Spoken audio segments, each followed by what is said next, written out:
Students will be able to identify independent and dependent variables.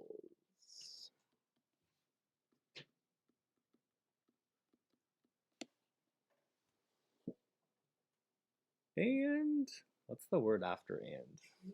Use. Function notation. Someone commented, I think in row 3, that can we like always do this? Hello? Okay. Yep. Jacqueline, head to the office for a second. You will be back. Cool.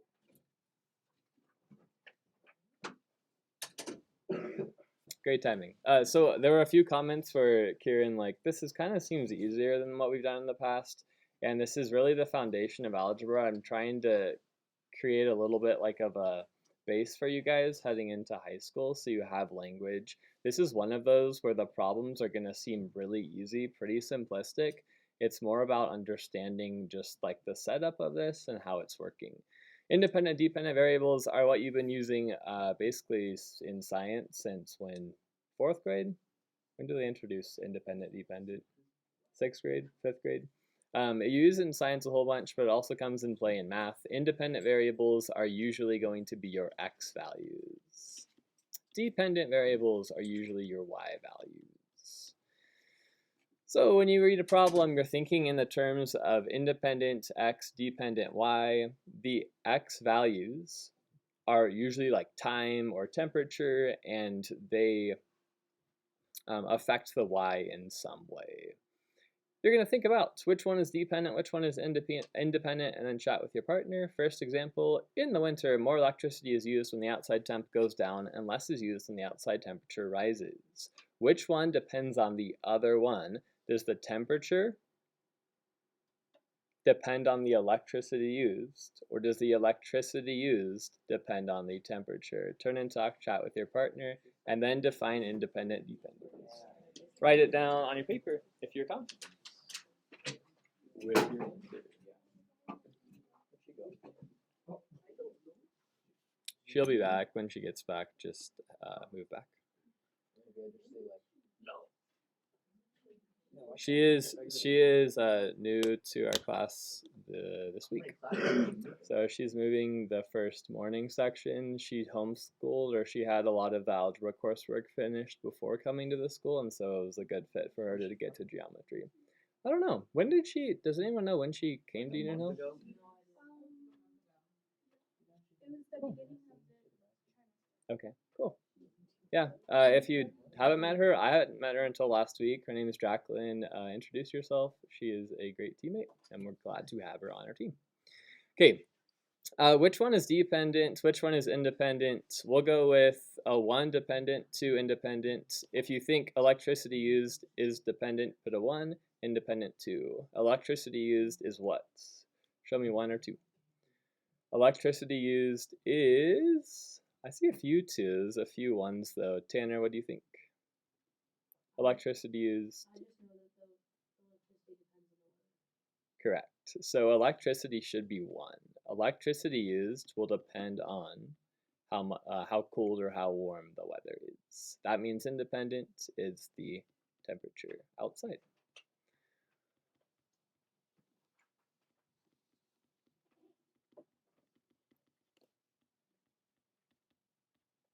When you're thinking about a function machine, that would mean that the x value, the electricity used, no, the temperature, whatever the temp is, it produces the electricity used, y. So the temp goes into the function machine, some number is x, and it comes out with some number y, the electricity used. Cost of shipping a package is based on its weight. Which one's dependent, which one's independent? Think for 10 seconds. And turn and talk. Which one is dependent?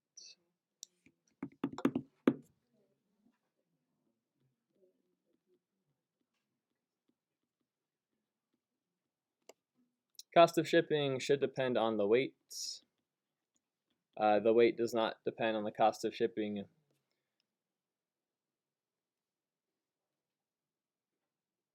trying to think of like if you ordered something from Amazon and you like decided to tip like an extra $5, they would like add like a rock into the box, be like, hey, thanks for like adding some money, we're gonna ship some extra weight to you. It doesn't really make sense. If you flip it around and you kind of think about it the opposite, it doesn't make a ton of sense. Dependent variable is the weight.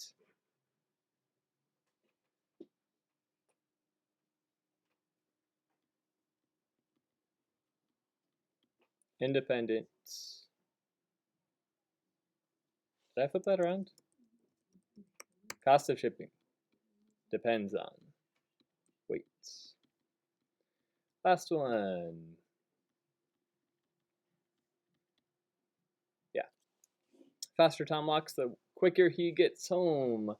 The speed versus the time. The speed of his walk and the time he gets home. Which one depends on the other one? Silent and Tony. Yeah, I would go with the time of that he travels depends on the speeds. Because like his distance won't change. If he walks fast, it doesn't go from 2 miles to a mile. The time he travels gets shorter. They're faster if their time's shorter. Right. I get what you're saying, but I'm just thinking about it in like if I were to like draw it out and like visualize it, the actual distance doesn't decrease. Does that make sense? If this is your like your let's say this is school.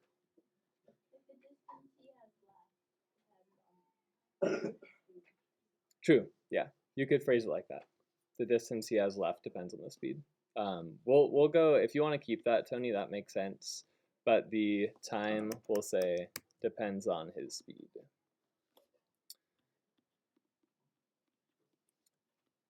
Time depends on speeds. Cool. So when you're thinking about function notation, you're going to think about independent and dependent variables. Your independence will always be your x. Your dependence will always be y. What's up? Okay. Last example, when you're thinking about those things, you're going to be recreating your equations to look like this. F of x equals some value of x, possibly plus a number. F of x is the same thing as y equals. The reason they set up functions is because it's easier to visualize when you get deeper into algebra and you have different numbers that you're throwing in for x. You can see a lot clearly what's actually happening. So we're going to side towards making it f of x for this lesson, and really throughout the rest of this year, you're going to be using f of x a lot more. A lawyer's fee is $180 per hour for his service. How much does the lawyer charge for 5 hours? You already know this mentally. We don't really care about the answer. I care more about the setup. When you think about this, you're going to set up f of x equaling something.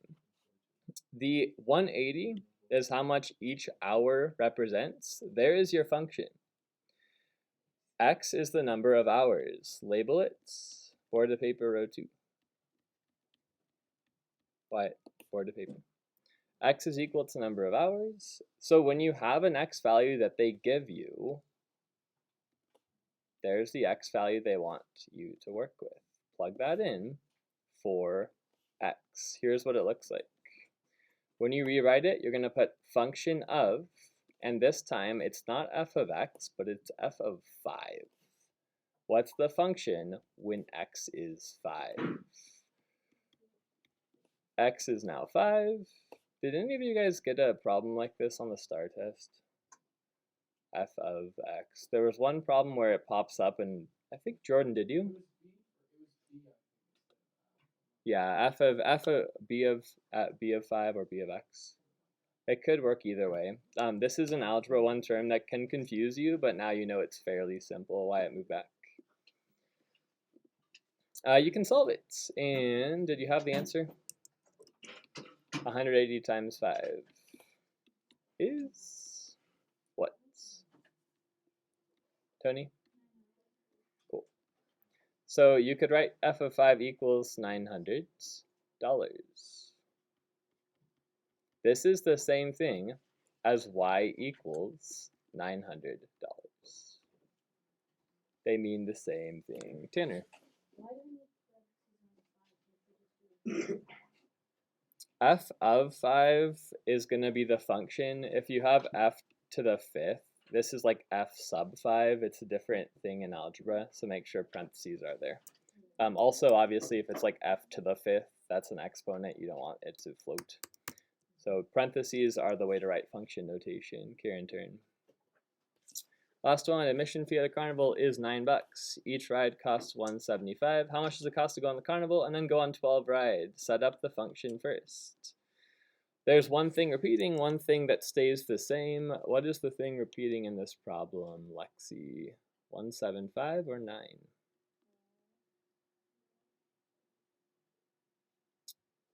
Choose one and we'll talk about it. The $9 is the admission fee.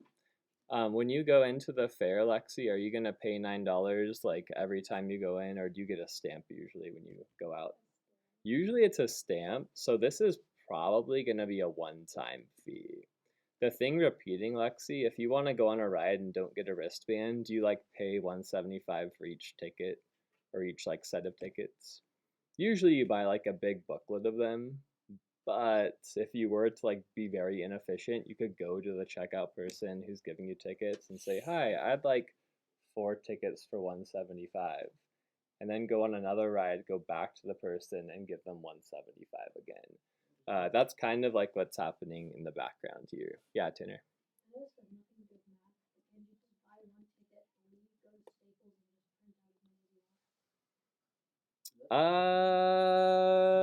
That is cheating the system, and apparently you probably could. Do you know somebody who did that? You'd have to be sneaky, and you'd have to care a lot about one day of the year and $25, because that's what it costs. $35 for a wristband. That'd be a lot of work for saving $35, and possibly getting in trouble.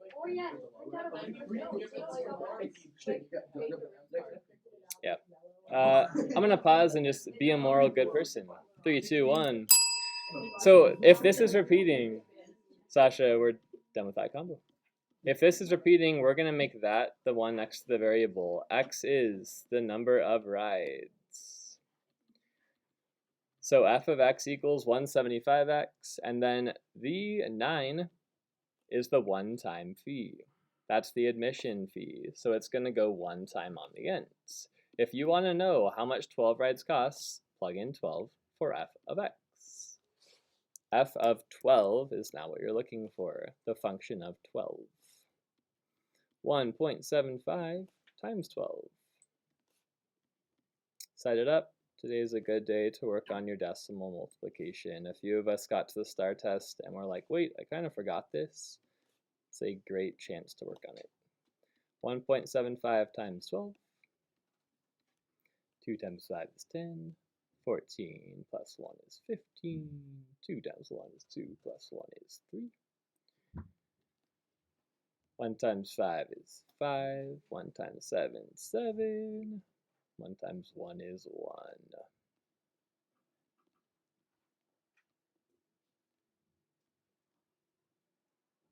Decimals count to the right how many units there are. There are 2 to the right. You should have f of 12 equaling 21 plus 9. Silent yes if you got 21. That went kind of fast. Cool. The total for 12 rides would be $30. 21 plus 9 is 30. F of 12 equals 30. That is it. Your turn. You're going to practice writing this as bronze. I don't care about the answer. I care about your setup. Since this is new to you, I need to see f of x equaling some function, and then what the x is. If that is on your paper, you're okay to solve.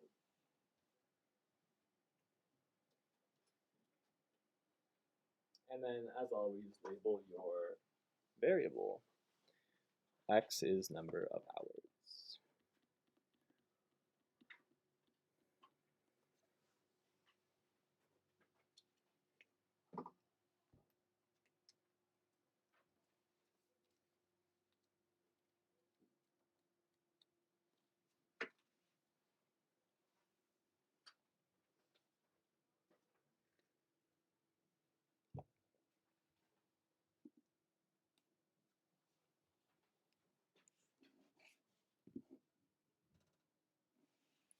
And once we have the answer to that decimal problem, raise your hands.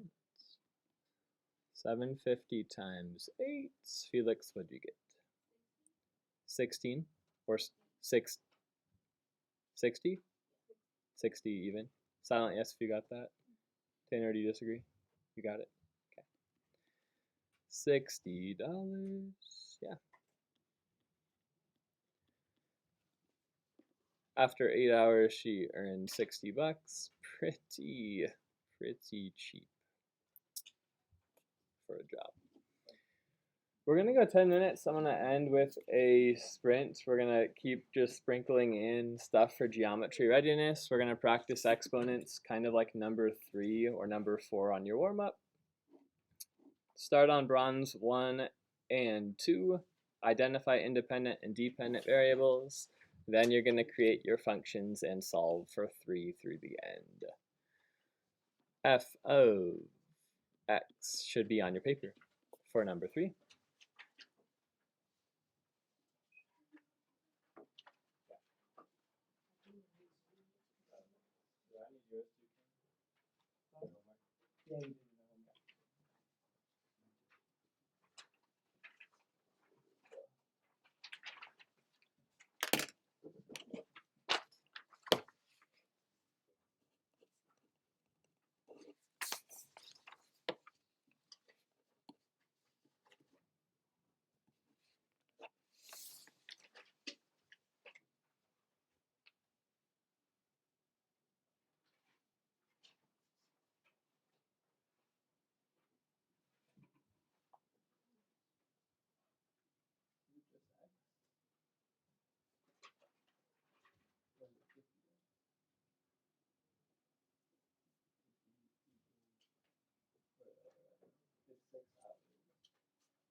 So that's why you're just identifying the independent and dependent.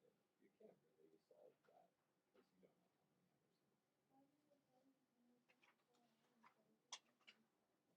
Because for number 1 and 2, you're just identifying these. You're just telling me what the independent and dependent is. You don't have to actually make. Oh, it says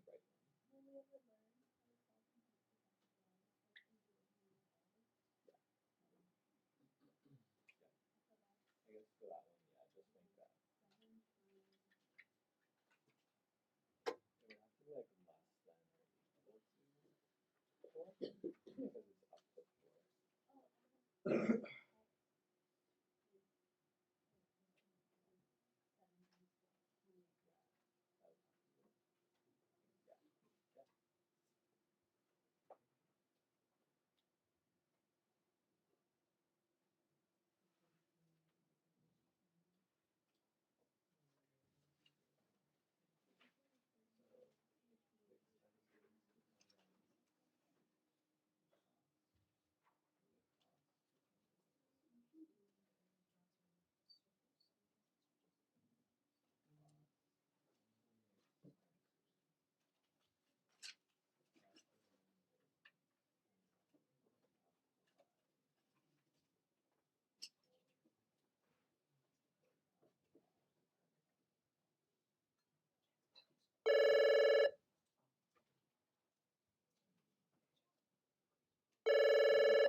Hello?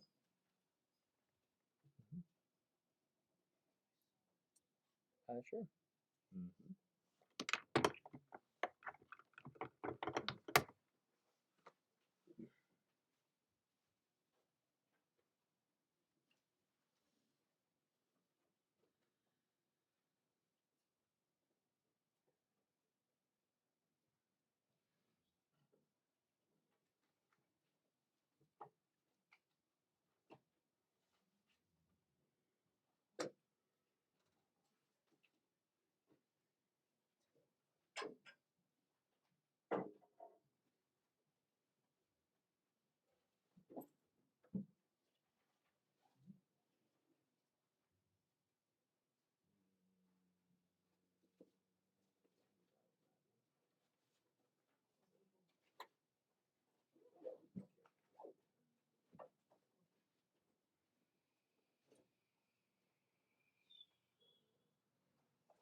Minute.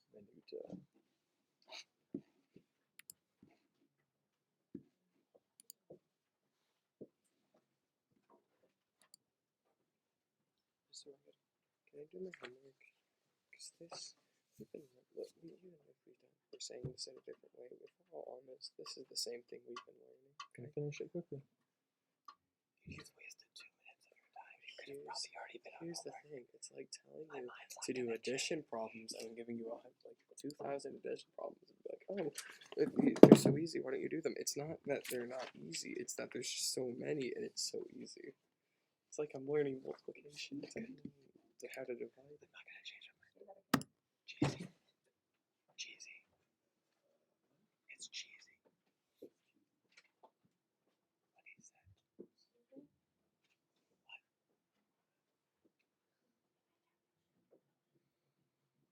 You got 30 seconds to finish the problem you're on. Try to get to a clean stop, and we're going to take out your clock partner. You're going to team up with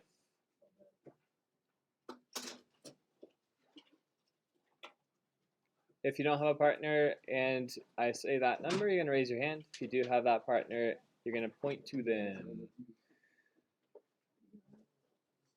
Right, you got your clock out. Go ahead and get it out real quick. When you get your assignments, you're going to go to that partner and agree on one problem to start on. You can start on the very last one. You could start on the one that your partner's on. You don't have to redo the problem, obviously, if you finished it. Just agree on one that you haven't done and do it together. Go to your, or point to your, 3 o'clock. You have a 3? 30 seconds. Go. Kieran, raise your hand if you don't have one. 29, 28, 27, 26, 25, 24, 23, 22, 21, 20, 19, 18, 17, 16, 15, 14, 13, 12, 11, 10, I joined a group of 3. King's not here. 5, 4, 3, 2, 1.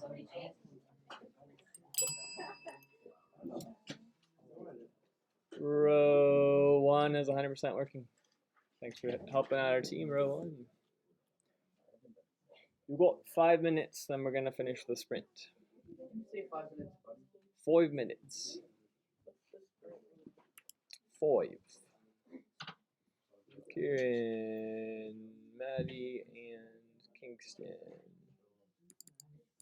Absent. Sub.